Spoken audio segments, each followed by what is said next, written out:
بسم اللہ الرحمن الرحیم۔ انی رسول اللہ علیکم جمیعا۔ اللہ تعالیٰ فرماتے ہیں اپنے نبی کو سمجھو، اپنے پیغمبر کو سمجھو، وہ کیا کہہ رہے ہیں، قرآن کہہ رہا ہے۔ پیارے آقا علیہ السلام نے اعلان فرمایا انی رسول اللہ علیکم جمیعا۔ سورہ الاعراف ہے، اے لوگو میں سب کی طرف خدا کا پیغمبر ہوں۔ دیکھیں ہمارے آقا علیہ الصلوۃ والسلام مشرق والوں کے بھی نبی ہیں، مغرب والوں کے بھی نبی ہیں، جنوب والوں کے بھی نبی ہیں، شمال والوں کے بھی نبی ہیں۔ ہمیں یہ پہچاننا چاہیے ہم کس کے امتی ہیں۔ ہم جناب محمد عربی صلی اللہ علیہ وسلم کے امتی ہیں، اور ہمیں اللہ نے بڑے اعزازات سے نوازا ہے۔ فرمایا کنتم خیر امہ، کنتم خیر امۃ اخرجت للناس، سورہ آل عمران ہے۔ کیا فرمایا کہ تم بہترین امت ہو، تم بہترین امت ہو جسے لوگوں کی بھلائی کے لیے ظاہر کیا گیا ہے۔ اللہ تعالیٰ نے ہمیں بہترین امت قرار دیا ہے، سبحان اللہ۔ اس امت کو لوگوں کی بھلائی کے لیے چنا گیا ہے تاکہ وہ لوگوں کو حق کی دعوت دے اور انسانوں کی رہنمائی کا فریضہ سر انجام دے۔ یہ وہ بلند مقام ہے، یہ وہ بلند مقام ہے جو بنی اسرائیل کے بعد امت مسلمہ کے حصے میں آیا تھا۔ اللہ نے بنی اسرائیل کو بڑی عزت سے نوازا، تو ان کے بعد اللہ تعالیٰ نے امت محمدیہ صلی اللہ علیہ وسلم کو اس اعزاز سے نوازا کہ ہمیں بہترین امت بنایا گیا۔ تو ہم بہترین امت ہیں، تو بہترین کون ہوتا ہے؟ جو بہتر کام کرنے والا ہے، جو امتیوں جیسے کام کرے۔ ہیں جی، ہم کیا کرتے ہیں؟ ہم ہر وقت دوسروں کے مال کے پیچھے لگے رہتے ہیں، دوسروں کو نیچا گرانے کی کوشش کرتے ہیں، تو یہ امت مسلمہ کا کام نہیں ہے۔ دیکھیں جو ہمارا منصب ہمیں پہچاننا چاہیے۔ اللہ فرماتے ہیں وَكَذَلِكَ جَعَلْنَاكُمْ أُمَّةً وَسَطًا لِتَكُونُوا شُهَدَاءَ عَلَى النَّاسِ، سورہ البقرہ ہے۔ اللہ تعالیٰ ہماری کتنی تعریف کر رہا ہے۔ اور اسی طرح ہم نے تمہیں درمیانی امت بنایا تاکہ تم لوگوں پر گواہ رہو۔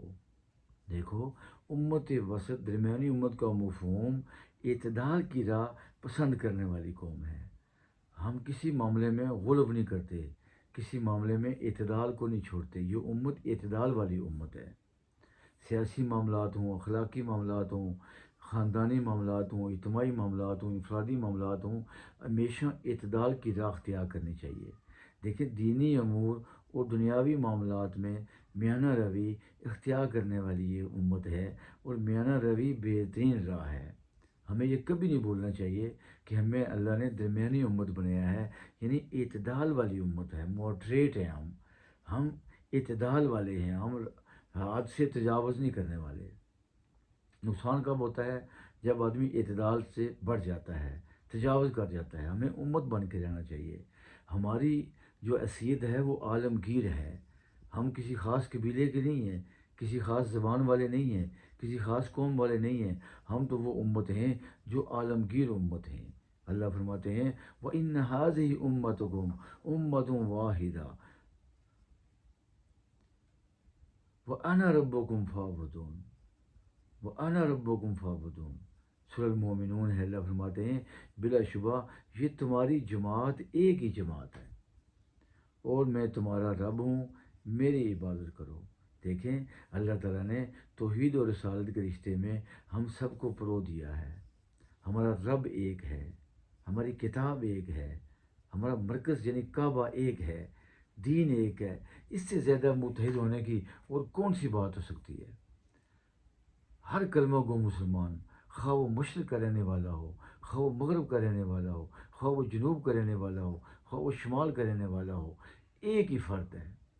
امت کو ایک فرد قرار دیا گیا ہے، چونکہ ہمارے آقا علیہ الصلوۃ والسلام مشرق والوں کے بھی نبی ہیں، مغرب والوں کے بھی نبی ہیں، جنوب والوں کے بھی نبی ہیں، اور شمال والوں کے بھی نبی ہیں، ہر زبان والوں کے بھی نبی ہیں، ہر علاقے والے کے بھی نبی ہیں، ہر قبائل والے کے بھی نبی ہیں، ہر خاندان والے کے بھی نبی ہیں۔